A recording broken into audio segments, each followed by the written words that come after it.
साहित्य रसिकों को मेरा नमस्कार। किशोर संग कहानियों में आप सभी का स्वागत है। प्रस्तुत है मुंशी प्रेमचंद की लिखी कहानी बोध। पंडित चंद्रधर ने एक अपर प्राइमरी में मुदर्रिसी तो कर ली थी, किंतु सदा पछताया करते कि कहां से इस जंजाल में आ फंसे। यदि किसी अन्य विभाग में नौकर होते तो अब तक हाथ में 4 पैसे होते, आराम से जीवन व्यतीत होता। यहां तो महीने भर प्रतीक्षा करने के पीछे कहीं 15 रुपए देखने को मिलते हैं। वो भी इधर आए उधर गायब। न खाने का सुख, न पहनने का आराम। हमसे तो मजूर ही भले। पंडित जी के पड़ोस में 2 महाशय और रहते थे। एक ठाकुर अतिबल सिंह, वो थाने में हेड कांस्टेबल थे। दूसरे मुंशी बैजनाथ, वो तहसील में स्याहे नवीस थे। इन दोनों आदमियों का वेतन पंडित से कुछ अधिक न था, तब भी उनकी चैन से गुजरती थी। संध्या को कचहरी से आते, बच्चों को पैसे और मिठाइयां देते, दोनों आदमियों के पास टहलते थे। घर में कुर्सियां, मेजें, फर्श आदि सामग्रियां मौजूद थीं। ठाकुर साहब शाम को आराम कुर्सी पर लेट जाते और खुशबूदार खमीरा पीते। मुंशी जी को शराब कबाब का व्यसन था। अपने सुसज्जित कमरे में बैठे हुए बोतल की बोतल साफ कर देते। जब कुछ नशा होता तो हारमोनियम बजाते। सारे मोहल्ले में उनका रौब-दाब था। उन दोनों महाशयों को आते जाते देखकर बनिए उठकर सलाम करते। उनके लिए बाजार में अलग भाव था। 4 पैसे की चीज टके में लाते, लकड़ी ईंधन मुफ्त में मिलता। पंडित जी उनके ठाठ बाट को देखकर कुढ़ते और अपने भाग्य को कोसते। वो लोग इतना भी न जानते थे कि पृथ्वी सूर्य का चक्कर लगाती है अथवा सूर्य पृथ्वी का। साधारण पहाड़ों का भी ज्ञान न था, जिस पर भी ईश्वर ने उन्हें इतनी प्रभुता दे रखी थी। ये लोग पंडित जी पर बड़ी कृपा रखते थे। कभी सेर आध सेर दूध भेज देते और कभी थोड़ी सी तरकारियां। किंतु इनके बदले में पंडित जी को ठाकुर साहब के 2 और मुंशी जी के 3 लड़कों की निगरानी करनी पड़ती।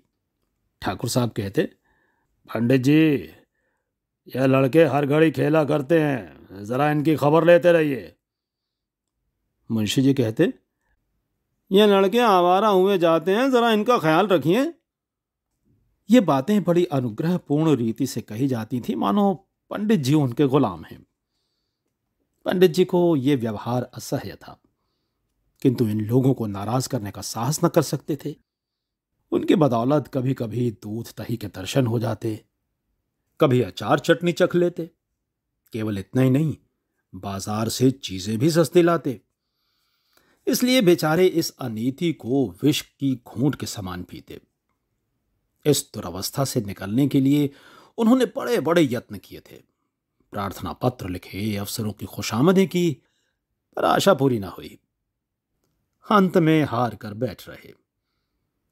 हां, इतना था कि अपने काम में त्रुटि ना होने देते। ठीक समय पर जाते, देर करके आते, मन लगाकर पढ़ाते। इससे उनके अफसर लोग खुश थे। साल में कुछ इनाम देते और वेतन वृद्धि का जब कभी अवसर आता उनका विशेष ध्यान रखते। परंतु इस विभाग की वेतन वृद्धि ऊसर की खेती है, बड़े भाग से हाथ लगती है। बस्ती के लोग उनसे संतुष्ट थे। लड़कों की संख्या बढ़ गई थी और पाठशाला के लड़के भी उन पर जान देते थे। कोई उनके घर आकर पानी भर देता, कोई उनकी बकरी के लिए पत्तियां तोड़ लाता। पंडित जी इसी को बहुत समझते थे। एक बार सावन के महीने में मुंशी बैजनाथ और ठाकुर अतिबल सिंह ने श्री अयोध्या जी की यात्रा की सलाह की। दूर की यात्रा थी। हफ्तों पहले तैयारियां होने लगी। बरसात के दिन सपरिवार जाने में अड़चन थी, किंतु स्त्रियां किसी भांति भी न मानती थीं। अंत में विवश होकर दोनों महाशयों ने 1-1 सप्ताह की छुट्टी ली और अयोध्या जी चले। पंडित जी को भी साथ चलने के लिए बाध्य किया। मेले ठेले में एक फालतू आदमी से बड़े काम निकलते हैं। पंडित जी असमंजस में पड़े, परंतु जब उन लोगों ने उनका व्यय देना स्वीकार किया तो इनकार न कर सके और अयोध्या जी की यात्रा का ऐसा सुअवसर पाकर न रुक सके। बिल्हौर से 1 बजे रात को गाड़ी छूटती थी। ये लोग खा पीकर स्टेशन पर आ बैठे। जिस समय गाड़ी आई, चारों ओर भगदड़ सी पड़ गई। हजारों यात्री जा रहे थे। उस उतावली में मुंशी जी पहले निकल गए। पंडित जी और ठाकुर साहब साथ थे। एक कमरे में बैठे। इस आफत में कौन किसका रास्ता देखता है। गाड़ियों में जगह की बड़ी कमी थी, परंतु जिस कमरे में ठाकुर साहब थे उसमें केवल 4 मनुष्य थे। वो सब लेटे हुए थे। ठाकुर साहब चाहते थे कि वो उठ जाएं तो जगह निकल आए। उन्होंने एक मनुष्य से डांट कर कहा, उठो जी, देखते रहिए हम लोग खड़े हैं। मुसाफिर लेटे लेटे बोला, क्यों उठ बैठे जी? कुछ तुम्हारे बैठने का ठेका लिया? क्या हमने किराया नहीं दिया है? जिसे किराया दिया हो उससे जाकर जगह मांगो। जरा होश की बात करो। इस डब्बे में 10 यात्रियों के बैठने की आज्ञा है। यह थाना नहीं है, जरा जबान संभाल कर बात कीजिए। तुम कौन हो जी? हम वही हैं जिस पर आपने खुफिया फरोशी का अपराध लगाया था और जिसके द्वार से आप नकद 25 रुपए लेकर टले थे। आहा, अब पहचाना। परंतु मैंने तो तुम्हारे साथ रियायत की थी। चालान कर देता तो तुम सजा पा जाते। और मैंने भी तुम्हारे साथ रियायत की कि गाड़ी में खड़े रहने दिया। ढकेल देता तो तुम नीचे जाते और तुम्हारी हड्डी पसली का पता न चलता। इतने में दूसरा लेटा हुआ यात्री जोर से ठट्टा मारकर हंसा और बोला, क्यों दरोगा साहब, मुझे क्यों नहीं उठाते? ठाकुर साहब क्रोध से लाल हो रहे थे। सोचते थे अगर थाने में होता तो इनकी जबान खींच लेता, पर इस समय बुरे फंसे थे। वो बलवान मनुष्य थे, पर ये दोनों मनुष्य भी हट्टे कट्टे देख पड़ते थे। ये संदूक नीचे रख दो, बस जगह हो जाए। दूसरा मुसाफिर बोला, आप ही क्यों नहीं नीचे बैठ जाएं? इसमें कौन सी हेठी हुई जाती है? यह थाना थोड़ी है कि आपके रोब से फर्क पड़ जाएगा। ठाकुर साहब ने उनकी ओर भी ध्यान से देखकर पूछा, क्या तुम्हें भी मुझसे कोई बैर है? जी हाँ, मैं तो आपके खून का प्यासा हूं। मैंने तुम्हारा क्या बिगाड़ा है? तुम्हारी तो सूरत भी नहीं देखी। आपने मेरी सूरत ना देखी होगी, पर आपके डंडे ने देखी है। इसी कल के मेले में आपने मुझे कई डंडे लगाए। मैं चुपचाप तमाशा देखता था, पर आपने आकर मेरा कचूमर निकाल दिया। मैं चुप रह गया। घाव दिल पर लगा हुआ है, आज उसकी दवा मिलेगी। ये कहकर उसने और भी पांव फैला दिया और क्रोधपूर्ण नेत्रों से देखने लगा। पंडित जी अब तक चुपचाप खड़े थे। डरते थे कि कहीं मारपीट न हो जाए। अवसर पाकर ठाकुर साहब को समझाया। जो ही तीसरा स्टेशन आया, ठाकुर साहब ने बाल बच्चों को वहां से निकालकर दूसरे कमरे में बैठाया। इन दोनों दुष्टों ने उनका असबाब उठा उठा कर जमीन पर फेंक दिया। जब ठाकुर साहब गाड़ी से उतरने लगे तो उन्होंने उनको ऐसा धक्का दिया कि बेचारे प्लेटफॉर्म पर गिर पड़े। गार्ड से कहने दौड़े थे कि इंजन ने सीटी दी। जाकर गाड़ी में बैठ गए। उधर मुंशी बैजनाथ की और भी बुरी दशा थी। सारी रात जागते गुजारी। जरा पैर फैलाने की जगह न थी। आज उन्होंने जेब में बोतल भरकर रख ली थी। प्रत्येक स्टेशन पर कोयला पानी ले लेते थे। फल यह हुआ कि पाचन क्रिया में विघ्न पड़ गया। एक बार उल्टी हुई और पेट में मरोड़ होने लगी। बेचारे मुश्किल में पड़े। चाहते थे कि किसी भांति लेट जाएं, पर वहां पैर हिलाने की भी जगह न थी। लखनऊ तक तो किसी तरह जब्त किया, आगे चलकर विवश हो गए। एक स्टेशन पर उतर पड़े, प्लेटफॉर्म पर लेट गए। पत्नी भी घबराई, बच्चों को लेकर उतर पड़ी। असबाब उतारा, परंतु जल्दी में ट्रंक उतारना भूल गई। गाड़ी चल दी। दारोगा जी ने अपने मित्र को इस दशा में देखा तो वो भी उतर पड़े। समझ गए कि हजरत आज ज्यादा चढ़ा गए। देखा तो मुंशी जी की दशा बिगड़ गई थी। ज्वर, पेट में दर्द, नसों में तनाव, कै और दस्त। बड़ा खटका हुआ। स्टेशन मास्टर ने यह हाल देखा तो समझे हैजा हो गया है। हुक्म दिया, रोगी को अभी बाहर ले जाओ। विवश होकर लोग मुंशी जी को एक पेड़ के नीचे उठा लाए। उनकी पत्नी रोने लगी। हकीम डॉक्टर की तलाश हुई। पता लगा कि डिस्ट्रिक्ट बोर्ड की तरफ से वहां एक छोटा सा अस्पताल है। लोगों की जान में जान आई। किसी से यह भी मालूम हुआ कि डॉक्टर साहब बिल्हौर के रहने वाले हैं। ढाढ़स बंधा। दारोगा जी अस्पताल दौड़े।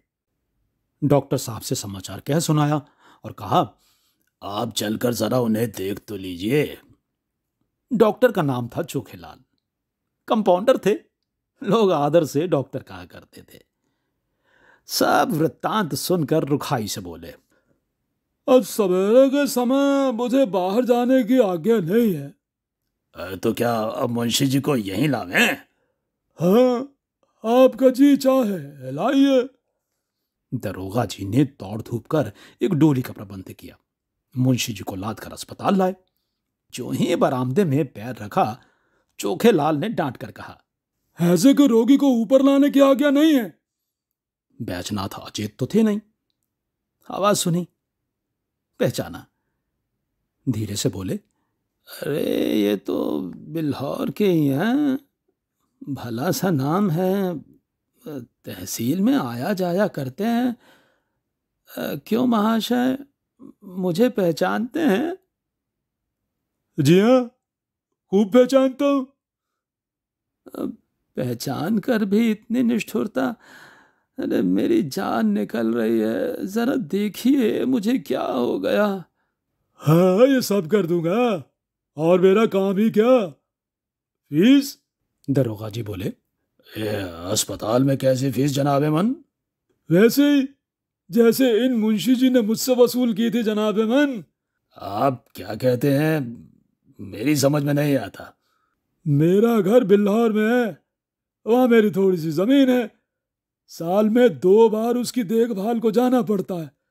जब तहसील में लगान जमा करने जाता हूं, मुंशी जी डांट कर अपना हक वसूल कर लेते हैं। न दूं तो शाम तक खड़ा रहना पड़े। चाह न हो, फिर भी जनाब कभी गाड़ी नाव पर, कभी नाव गाड़ी पर। मेरी फीस 10 रुपए निकाली है। देखूं, दवा दूं तो अपनी राह लीजिए। 10 रुपए? जी हाँ, और यहां ठहरना चाहे तो 10 रुपए रोज। दरोगा जी विवश हो गए। बैजनाथ की स्त्री से रुपए मांगे, तब उसे अपने पक्ष की याद आई। छाती पीट ली। दरोगा जी के पास भी अधिक रुपए नहीं थे। किसी तरह 10 रुपए निकाल कर चोखेलाल को दिए। उन्होंने दवा दी। दिन भर कुछ फायदा ना हुआ। रात को दशा संभली। दूसरे दिन फिर दवा की आवश्यकता हुई। मुंशियाइन का एक गहना जो 20 रुपए से कम का न था, बाजार में बेचा गया, तब काम चला। शाम तक मुंशी जी चंगे हुए। रात को गाड़ी पर बैठकर खूब गालियां दी। श्री अयोध्या जी में पहुंचकर स्थान की खोज हुई। पंडों के घर जगह न थी। घर घर में आदमी भरे हुए थे। सारी बस्ती छान मारी, पर कहीं ठिकाना न मिला। अंत में यह निश्चय हुआ कि किसी पेड़ के नीचे डेरा जमाना चाहिए। किंतु जिस पेड़ के नीचे जाते, वहीं यात्री पड़े मिलते। खुले मैदान में रेत पर पड़े रहने के सिवा कोई उपाय न था। एक स्वच्छ स्थान देखकर बिस्तरे बिछाए और लेटे। इतने में बादल घिराए। बूंदें गिरने लगी। बिजली चमकने लगी। गरज से कान के पर्दे फटे जाते थे। लड़के रोते थे। स्त्रियों के कलेजे कांप रहे थे। अब यहां ठहरना दुस्सह था, पर जाएं कहां? अकस्मात एक मनुष्य नदी की तरफ से लालटेन लिए आता हुआ दिखाई दिया। वो निकट पहुंच गया तो पंडित जी ने उसे देखा। आकृति कुछ पहचानी हुई मालूम हुई, किंतु ये विचार ना आया कि कहां देखा है। पास जाकर बोले, "अब क्यों भाई साहब, यहां यात्रियों के ठहरने के लिए जगह न मिलेगी?" वो मनुष्य रुक गया। पंडित जी की ओर ध्यान से देखकर बोला, "आप पंडित चंद्रधर तो नहीं हैं?" पंडित जी प्रसन्न होकर बोले, जी हाँ, आप मुझे कैसे जानते हैं?" उस मनुष्य ने सादर पंडित जी के चरण छुए और बोला, "मैं आपका पुराना शिष्य हूं। मेरा नाम कृपा शंकर है। मेरे पिता कुछ दिनों बिल्हौर में डाक मुंशी रहे थे। उन्हीं दिनों में आपकी सेवा में पढ़ता था।" पंडित जी की स्मृति जागी। बोले, "ओहो, तुम ही हो कृपा शंकर। तब तो तुम दुबले पतले लड़के थे, कोई 8-9 साल के हुए होगे?" जी हाँ, 9वां साल था। मैंने वहां से आकर इंट्रेंस पास किया। अब यहां म्यूनिसिपैलिटी में नौकर हूं। कहिए, आप तो अच्छी तरह रहे। सौभाग्य था कि आपके दर्शन हो गए। मुझे भी तुमसे मिलकर बड़ा आनंद हुआ। तुम्हारे पिता अब कहाँ हैं? जी, उनका तो देहांत हो गया। माता साथ हैं। आप यहां कब आए? आज ही आया हूं। पंडों के घर जगह न मिली, विवश होकर यहीं रात काटने की ठहरी। अब बाल बच्चे भी साथ हैं? नहीं, मैं तो अकेले ही आया हूं, पर मेरे साथ दरोगा जी और स्याहे नवीस साहब हैं। उनके बाल बच्चे भी साथ हैं। तो कुल कितने मनुष्य होंगे? अब हैं तो 10, किंतु थोड़ी सी जगह में निर्वाह कर लेंगे। नहीं साहब, बहुत सी जगह लीजिए। मेरा बड़ा मकान खाली पड़ा है। चलिए, आराम से 1, 2, 3 दिन रहिए। मेरा परम सौभाग्य है कि आपकी कुछ सेवा करने का अवसर मिला। कृपा शंकर ने कई कुली बुलाए, असबाब उठवाया और सबको अपने मकान पर ले गया। साफ सुथरा घर था। नौकर ने चटपट चारपाइयां बिछा दी। घर में पूरियां पकने लगी। कृपाशंकर हाथ बांधे सेवक की भांति दौड़ता था। हृदय उल्लास से उसका मुख कमल चमक रहा था। उसकी विनय और नम्रता ने सबको मुग्ध कर लिया। और सब लोग तो खा पी कर सोए, किंतु पंडित चंद्रधर को नींद नहीं आई। उनकी विचार शक्ति इस यात्रा की घटनाओं का उल्लेख कर रही थी। रेलगाड़ी की रगड़ झगड़ और चिकित्सालय की नोच खसोट के सम्मुख कृपाशंकर की सहायता और शालीनता प्रकाशमय दिखाई देती थी। पंडित जी ने आज शिक्षक का गौरव समझा। उन्हें आज इस पद की महानता ज्ञात हुई। ये लोग 3 दिन अयोध्या रहे। किसी बात का कष्ट न हुआ। कृपाशंकर ने उनके साथ जा जाकर प्रत्येक धाम का दर्शन कराया। तीसरे दिन जब लोग चलने लगे तो वो स्टेशन तक पहुंचाने आया। जब गाड़ी ने सीटी दी तो उसने सजल नेत्रों से पंडित जी के चरण छुए और बोला, "कभी कभी इस सेवक को याद करते रहिएगा।" पंडित जी घर पहुंचे तो उनके स्वभाव में बड़ा परिवर्तन हो गया था। उन्होंने फिर किसी दूसरे विभाग में जाने की चेष्टा नहीं की। तो ये थी मुंशी प्रेमचंद की लिखी कहानी बोध। मिलता हूं अगली कड़ी में एक और कहानी के साथ। नमस्कार।